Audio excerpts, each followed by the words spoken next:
네, 오늘 시간은 뜻깊은데요. 제가 일본에 몸이 좀 아파서 재활을 간 적이 있었는데 그때 고양세라는 걸 접하게 돼서 저희 일본 법인이 고양세를 실제로 모금하고 집행하는 권한을 좀 부여받아서 이 일을 해봤습니다. 그러고 나서 한국에서 이 법이 통과될 줄 몰랐는데 이렇게 진행되게 돼서 개인적으로 영광입니다. 私は偶然日本に行った時、このふるさと納税について気づくことになりましたけれども、今、共感万歳ではその募金をして執行する権限を付与されました。 오늘은 후루카와 야스시 일본 중임원이십니다.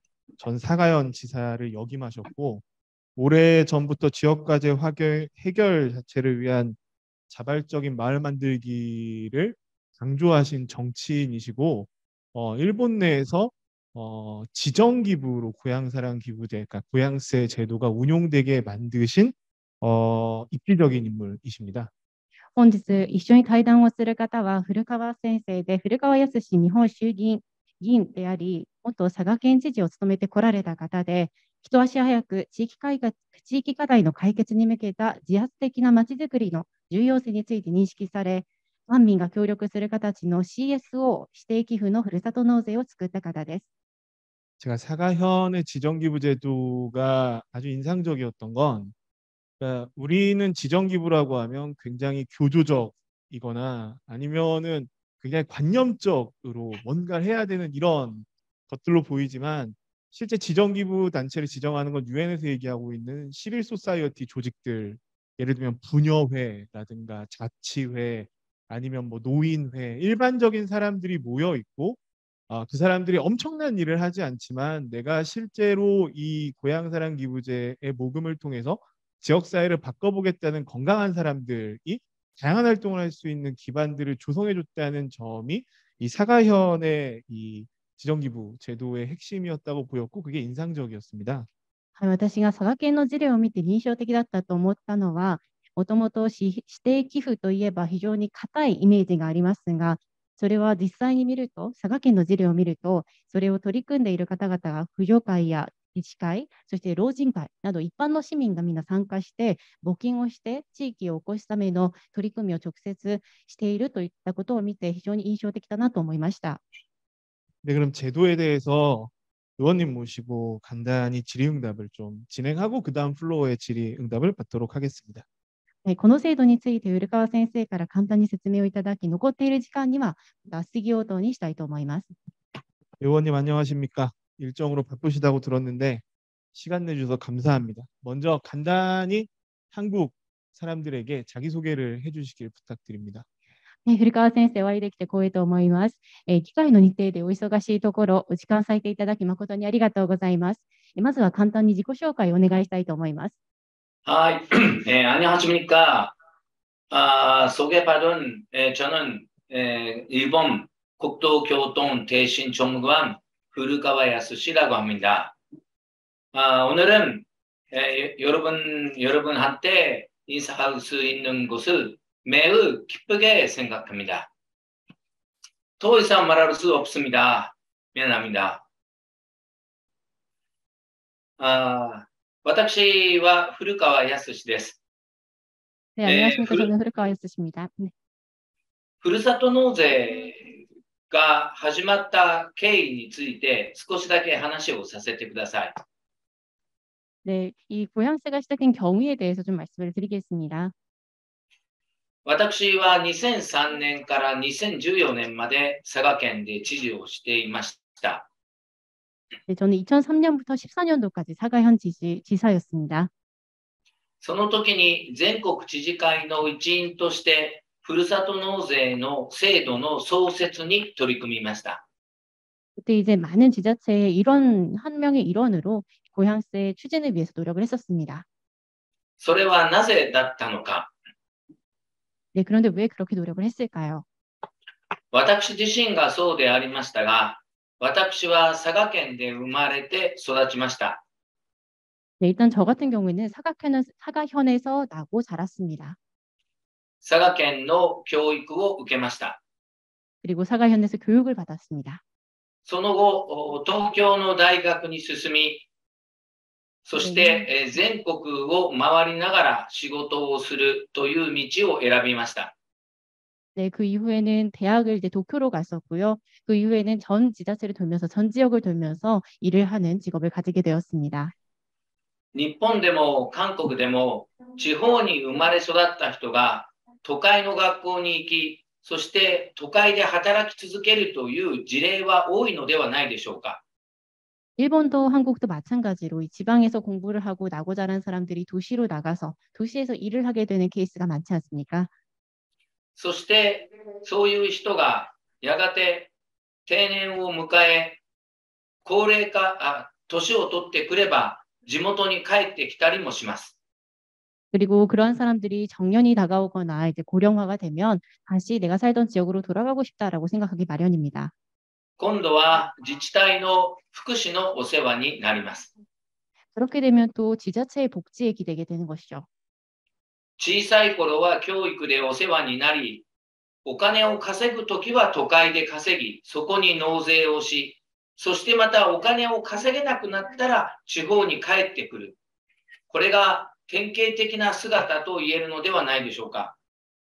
어렸을 때는 교육 등의 이제 혜택을 받으면서 지방에서 혜택을 받았었고 다시 도시로 나가서 일을 하면서 도시에 납세를 하고 그리고 일을 못하게 됐을 때는 지방으로 돌아와서 지방의 복지에 기대는 이런 형태가 이질적이지 않습니까?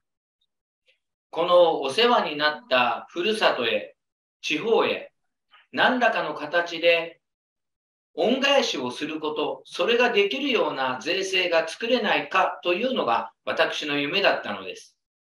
이렇게 고향에 내가 뭔가 연계가 있는 지역에 왠지 보답을 하는 은혜를 갚는 그 세금 제도가 있으면 좋지 않을까라고 저는 생각을 했었습니다. もちろん地方税というのはそこに住んでいるなどの関係がなければ基本的には納めることはできません。 물론 지방세라는 것은 그 지역에 살고 있지 않은 이상 걷기가 쉽지가 않습니다. しかしながら寄付税制という仕組みを作ることによってふるさとに寄付をし、その分税額控除を受けられるという仕組みを作ることによって多くの人たちにふるさとに寄付をしてもらうきっかけを作ることができる、そう考えたのでした。 그런데 이 세제를 기부제로 생각을 하게 되면 기부제로 만들게 되면 많은 사람들이 지역에 기부를 하게 되고 또 그만큼 세금 공제를 받고 이런 시스템이 생기면 더 많은 사람들이 그 지역에 기부를 하려고 하는 움직임이 생기지 않을까 생각했습니다. まさにそういう思いのもと、日本のふるさと納税の制度はスタートしました。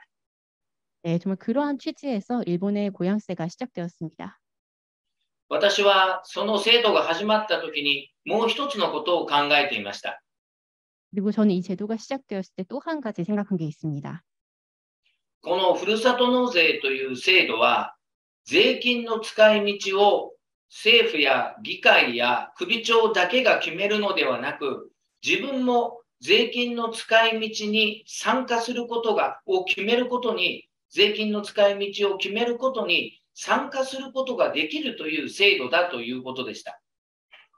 그 또 한 가지 생각난 아이디어가 이 고향세라는 걸 사용하는 용처를 정부나 뭐 다른 지자체의 수장들이 정하는 게 아니라 직접 그 세금을 내는 사람들이 정할 수 있도록 하면 어떨까라는 생각이 들었습니다. それま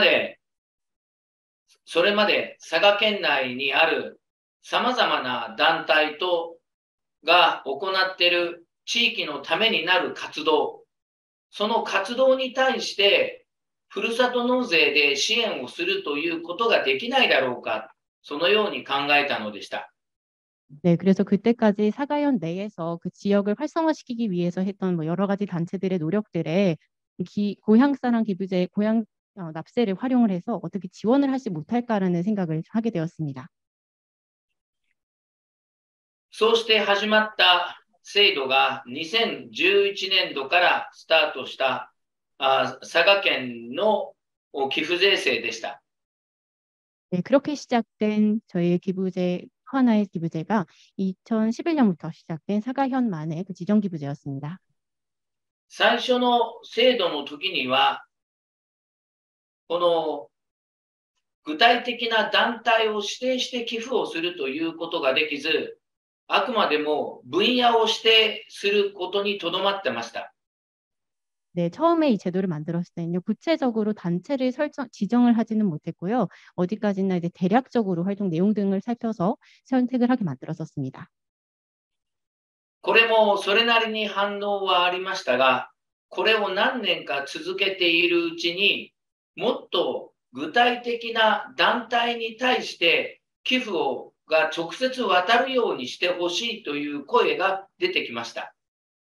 네, 이것도 나름대로 반응이 좋았는데요. 이제 하고 있다 보니 더 구체적인 단체에다가 직접 이제 세금을 내는 그런 활동을 하고 싶다라는 의견들이 하나씩 나오기 시작했습니다.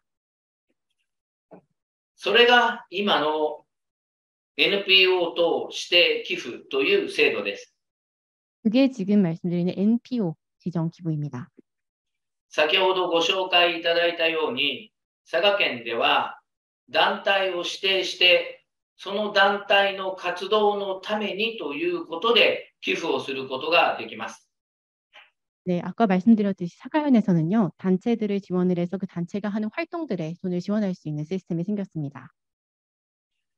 あらゆる団体がその寄付を受けられるということではなく、佐賀県内でしっかりとした活動の実績のある団体で、県が指定をした団体という限定はありますが、基本的に地域で真面目にやっている団体であれば承認がなされます。 모든 단체가 그렇다고 해서 기부 대상이 될 수 있는 건 아닙니다. 사가현에서 일을 제대로 하고 있다라는 실적이 있어야 하고요. 그리고 현에서 지정한 곳이어야 되는데, 그렇다고 하더라도 이제 기본적으로 현 내에서 성실하게 임하고 있는 단체라면 거의 대부분 해당이 된다고 볼 수 있습니다. その団体への寄付を目的として佐賀県庁に寄付をしていただければ、 10% の手数料以外、すなわち 90% の金額がその団体に寄付として渡されることになります。 그래서 어떤 특정 단체에 기부를 하고 싶다라고 해서 이 현청에 기부를 하게 되면 10%의 수수료만 청해서 이제 공제를 해서 90%의 금액을 그대로 단체에 지원을 합니다. 多くの市民活動団体 CSO は資金の調達に悩んでいます。そういう意味では、それに対する一つの大きな答えになっていると思います。 많은 이제 CSO 단체들은 지원을 받을 때 자금 조달 문제에 많이 시달리고 있습니다. 그런데 그들을 위해서 참 좋은 제도가 생겼다고 할 수 있겠습니다. 佐賀県はそれをさらに発展させました。 사가현에서는 더 이 발전된 제도를 만들었습니다.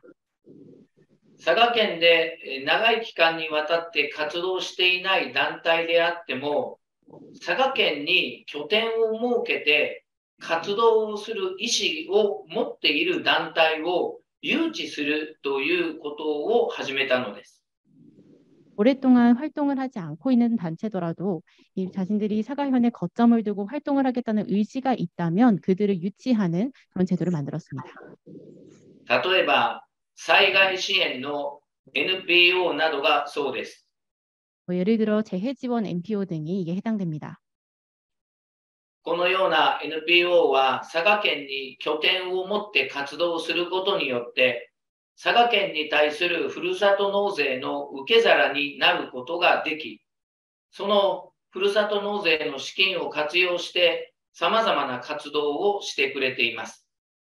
재해지원 NPO들은 사가현에 거점을 둠으로써 나름대로 고향세를 많이 받을 수 있는 하나의 확보원이 되고요. 그리고 고향세 지원을 하는 데에 많은 금액을 쓸 수 있는 하나의 중요한 요소, 하나의 중요한 NPO 단체가 됩니다. 現在では105の CSO がこの制度を使って活動をしていただいています。 현재 105개의 CSO 단체가 이 제도를 활용해서 모금을 하고 있습니다. 寄付の総額は約10億円です。 기부 총액은 약 15억 엔입니다. 佐賀県でこのような制度が可能になったために、この制度を活用して佐賀県に拠点を作ろうという動きが随分増えてきています。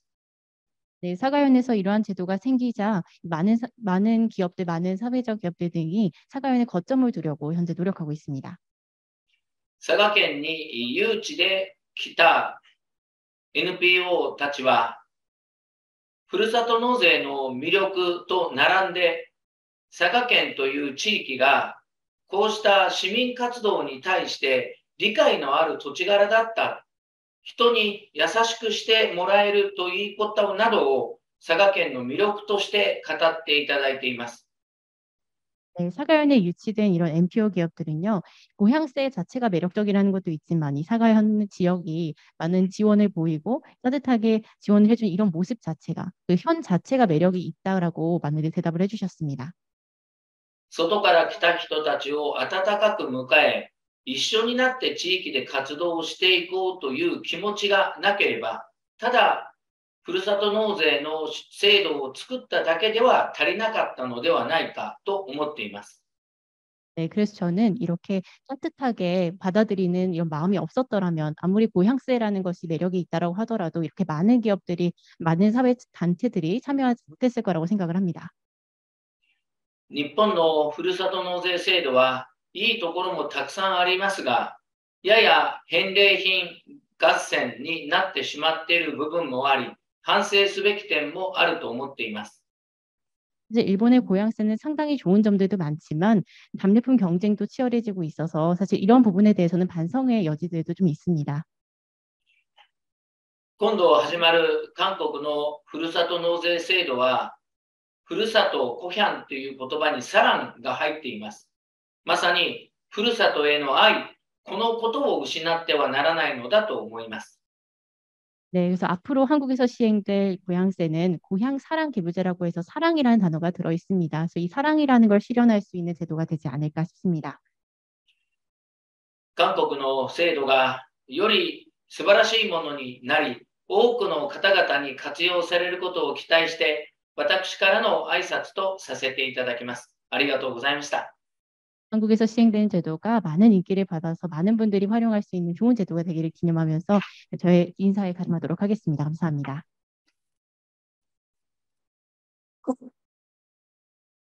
네, 감사합니다. 의미 있는 얘기를 많이 해주셨는데, 기본적으로 우리나라는 지금 지방 소멸을 단순히 인구가 주는 것으로 걱정하고 있는데, 방금 전에 의원님이 말씀해 주신 걸 보면, 은퇴 이후에 지역으로 돌아오는 사람들이 지역 복지 체계에 기대는 것으로 재정 자립도가 떨어지는 문제가 심각하다는 이야기를 해주십니다. 아직 우리나라 지자체들이 예측하지 못하는 문제를 짚어주신 것 같습니다. ありがとうございます。とても有意義な発言だったと思います。これまで地方消滅、人口が少なくなることに対する懸念をしてきましたけれども、先生の話で引退後にまたふるさとに戻ってきて福祉に頼る人が多くて、それで財政問題につながっているといった新しい視点を提供していただいたと思います。ありがとうございます。 다른 한편으로 우리는 영미권 국가와 다르게 일부 세금을 선택해서 지출할 수 있는 권한을 갖고 있지 않은데, 고향사랑 기부제라는 것들은 내가 직접 해결하고 싶은 지역 문제를 개정해야 하는 기능들, 즉 조세자의 권리를 더 신장시키고 알 권리를 더 부각시키는 측면에서 제도의 중요성을 설파해 주시기도 하셨습니다. また欧米とは違って韓国では規定の団体などを選択して寄付することができなくなっていますが、ふるさと納税指定寄付の事例を紹介いただき、具体的に税金を払う人が選択をする価値、その重要性について話されたと思います。ありがとうございます。 정부와 지자체는 완벽할 수는 없습니다. 가령 예를 들어 주신 재난재해 때 특히 더 그렇습니다. 이럴 때 이제 활약을 하는 이른바 NPO라든가 CSO 같은 조직들이 정부나 지자체의 실패를 보완하고 지속 가능한 활동을 보장받기 위해서 고향사랑 기부제로 안정적 지원을 확보할 수 있다는 형태의 구조를 사가현에서 구현한 것들은 매우 우수해 보입니다. 政府の自治体は話されたように完璧ではありません。特に災害の時はそうです。なので、こういった部分においては NPO や CSO などがよく取り組むことができ、参加することができるように支える上で、ふるさと納税が役割を果たすことができるといった示唆点も伝えてくれました。ありがとうございます。예. 다시 한번 그 좋은 말씀해주신 의원님께 큰 박수 부탁드립니다. 改めて、貴重な発言してくださいました議員、ありがとうございます。拍手をお迎えください。ありがとうございました。 네, 그럼 관련해서 참석자분들께 질문을 몇 가지 받으려고 합니다. 시간 관계상 한 2여 개 정도 받도록 하겠습니다. 今回は参加者からの質問を受けたいと思いますが、時間の都合上、すべての質問には対応できない点、ご了承お願いします。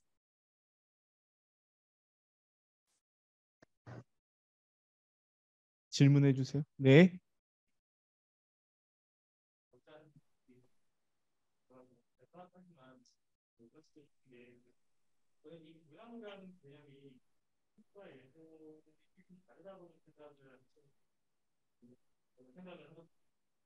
이게 모양이라는 게 일본은 제가 지금까지 알고 있는 것들은 과거에 남녀는 이름도 이거에 그런 어떤 주족간의 입대가 그다음에 어쩔 수 없이 해야 되는 부분들이 좀 있는데 지금 대한민국 사회를 보면은 고향이라는 것 자체가 지금 초등학생들은 시골이 고향이야 나 서울이야 나뭐 경기도야 나는 어떤 이 생각 속에서 그래서 고향이라는 거에 대해서 어떻게 생각을 하시는지 어떻게 보시는지 한국과 일본이 어떤 이런 부분에서는 공통점이 있을 것 같다. 이런 부분에서는 좀 차이점이 있을 것 같다. 라는 것들을 좀 읽고 싶습니다. はい、ふるさとについての概念がまず韓国と日本ではちょっと異なってくるとは思いますけれども、まず日本でのふるさとといった概念は私の考えですが、またよりつながりのあるような単語だと思います。ですが、韓国の場合には、最近はソウルやキョンギ道で生まれて育った人が多くて、なので、あまりふるさとといった言葉を聞いたときに、強くつながりを感じたりすることはないと思います。それは薄まっていると思いますけれども、このように日本と韓国においてふるさとに対する概念が違ってくることに関して、どのようにお考えなのでしょうか。なんか韓国と日本のふるさとといった概念についての共通点、そして違う点がありましたら、お聞かせください。はい、ありがとうございます。日本でも最近は東京など都会で育つ人が増えました。 네, 질문 감사드립니다. 일본도 사실 요즘엔 도시에서 나고 자라는 분들이 많습니다. その意味では共通している部分があると思います。 그런 부분에 있어서는 공통된 부분들이 있다고 볼 수 있겠습니다. そういう中でもその都会の人が地方にふるさと納税をしていただいているポイントは3つぐらいあると思います。 그럼에도 불구하고 도시에서 나고 자라신 분들이 지역에 고향세를 납부하는 포인트가 한 3가지 있다고 저는 생각을 합니다.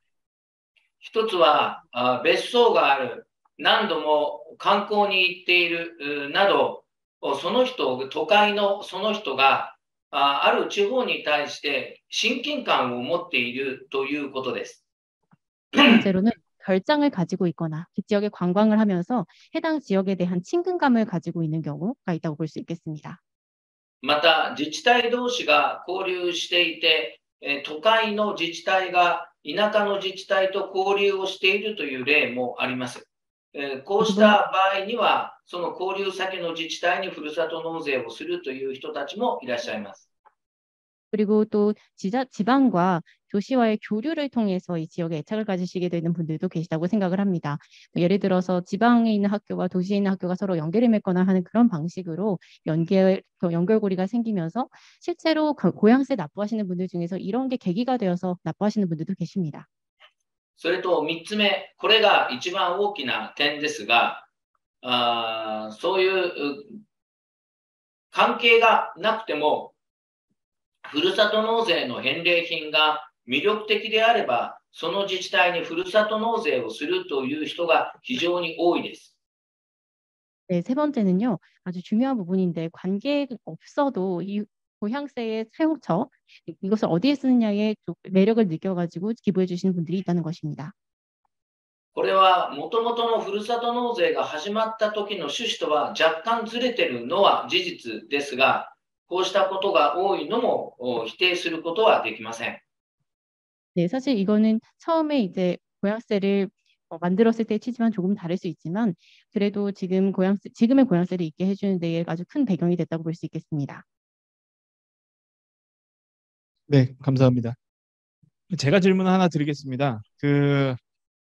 아까 이제 앞에서 발표하셨던 트러스트뱅크가 운용하고 있는 기부 플랫폼이 푸르사토 초이스라는 곳인데 사가현은 이제 푸르사토 초이스를 통해서 기부를 받고 사업을 운용하는 걸로 알고 있습니다. 우리나라는 행정안전부에서 공공 플랫폼을 시도하고 있고 이 민간 대행이라든가 뭐 모금하는 것들에 대한 방식들이 지금 고민을 여러 군데 하고 있는데 일본 같은 경우에는 왜 지자체가 직접 플랫폼을 운영하거나 정부 차원의 플랫폼 운영하기보단 민간 플랫폼이 활성화되게 됐는지 의원님 고견을 한번 여쭤보고 싶습니다. はい、ありがとうございます。こちらからまた質問ですが、佐賀県の場合にはふるさとチョイスを利用していると聞いております。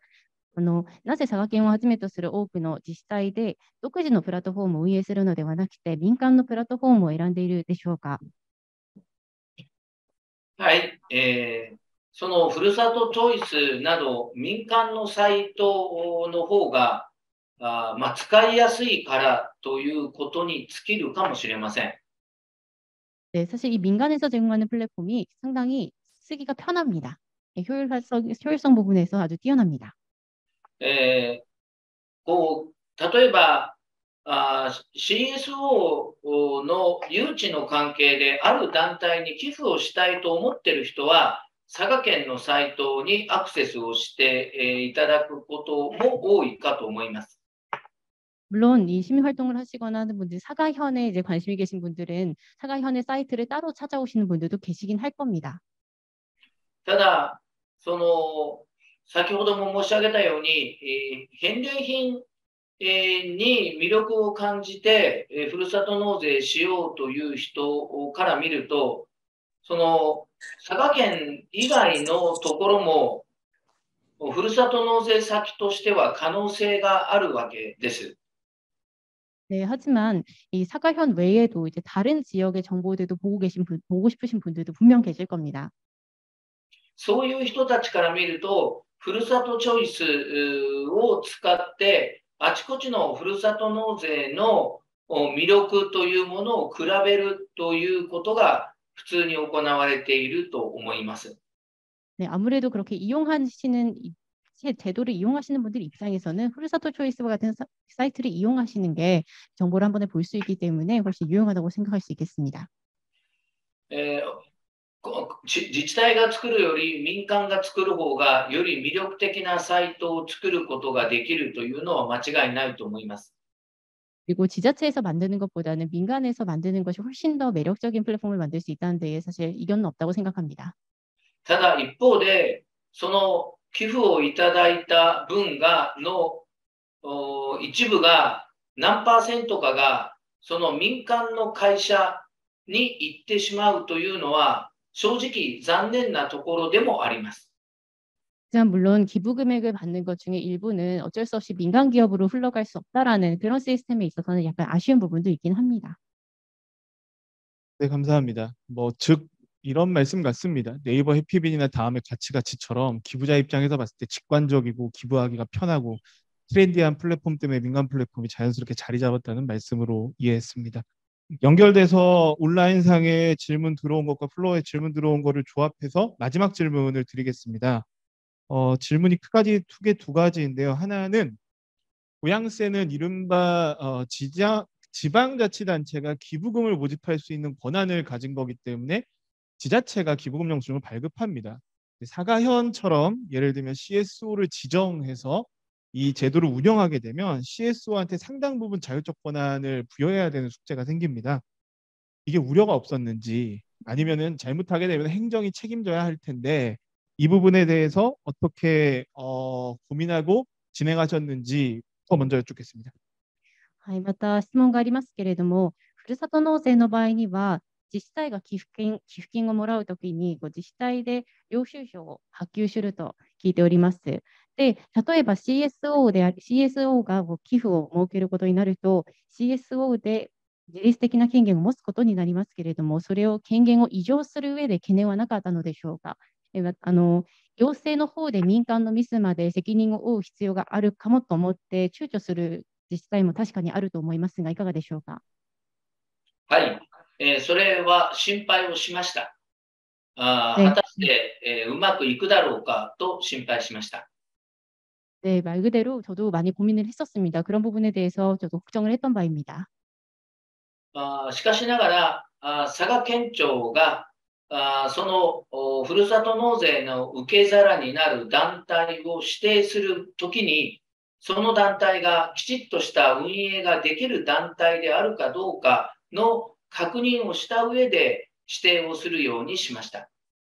그러나 이제 사가현 청에서 애초에 그 단체가 제대로 된 활동을 잘 하고 있는 곳인지를 한번 검증을 거치면서 저희가 어떻게든 제도를 실시했었습니다. また佐賀県は比較的コンパクトな県です。 그리고 사가현은 상당히 작은 현입니다. その地域で長い間活動をしている団体の評判というのは大体耳に入ってきます。 예, 사실 그렇게 오랫동안 이 현에서 활동하고 있는 단체들은 거의 대부분 모두 알고 있기도 합니다. 佐賀県だからこそできたということが言えるかもしれません。 어떻게 보면 사가현의 규모 정도였기 때문에 가능했다라고도 볼 수 있겠죠. 네, 감사합니다.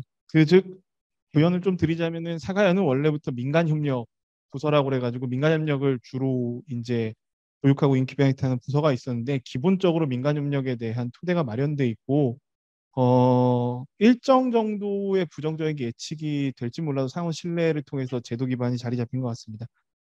정말 마지막 질문은 제도 초기에 한국 정부나 지방 정부, 지역 사회에서 고향사랑 기부제를 운용할 때 유념할 점이 무엇인지, 그리고 대국민 홍보가 약하다는 평이 많은데 어떻게 국민들한테 이 제도를 알릴 수 있는지 의원님의 답변을 들려주시면 감사하겠습니다.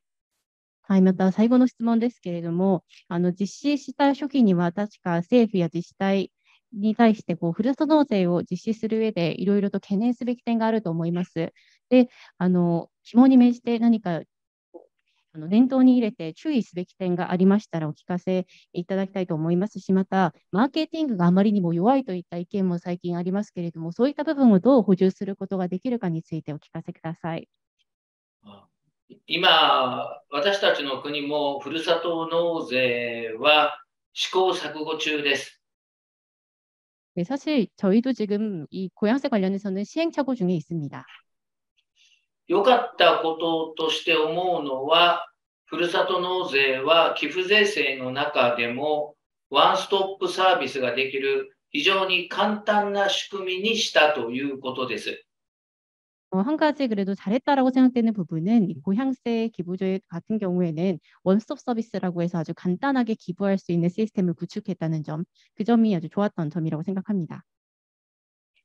難しい申告の手続きをしなくても、ふるさと納税の制度を活用できるというのが魅力につながっていて、それはぜひ、そうして、ちょっと韓国の税制が分かりませんが、簡単な仕組みにするということが一つのポイントだと思います。 어려운 신고 절차를 거치지 않아도 되기 때문에 그런 부분이 상당히 확대에 좋은 영향을 주었다고 생각하는데, 한국의 세금 제도에 대해서 잘은 알지 못하지만 한국에서도 그런 시스템이 잘 구축이 되었으면 좋겠습니다. あと、問題だと思っているのが、今、日本のふるさと納税の制度は、このふるさとチョイスに対する手数料や、あるいは、納税者のところに送る送料などを自治体が負担しています。その負担の金額が 50% を超えてはいけないというルールになっています。 네, 그리고 또 한 가지 문제점으로 제기를 하고 싶은 거는요. 지금 일본의 고향세 같은 경우에는 이 후르사토 초이스를 이용하는 수수료라든지 아니면 납세자들에게 물건을 보내는 배송료 등을 책정을 할 때 지자체에서 이거를 사용을 하게 되는데요. 그 금액이 50%가 넘지 않도록 일단 규칙은 정해져는 있습니다. 返礼品の割合が 30% まで、それにふるさとチョイスの手数料や送料が加わっても50%、寄付金額の 50% を超えてはいけないというルールになっています。 그래서 이 답례품이 일단은 30%를 넘으면 안 되고 거기에다가 후르사토 초이스를 이용하는 수수료, 배송료 전부 합쳐서 50%가 넘으면 안 된다라는 룰이 있습니다. これが特に首都から遠い自治体からは不評です。 이게 사실 수도권에서 먼 지역에는 불가능한 이야기이기도 합니다. なぜならば、首都圏から遠い自治体は送料が高いからです。 왜냐하면 거의 멀리 떨어져 있는 지자체 간에는 상당한 배송료가 들기 때문입니다.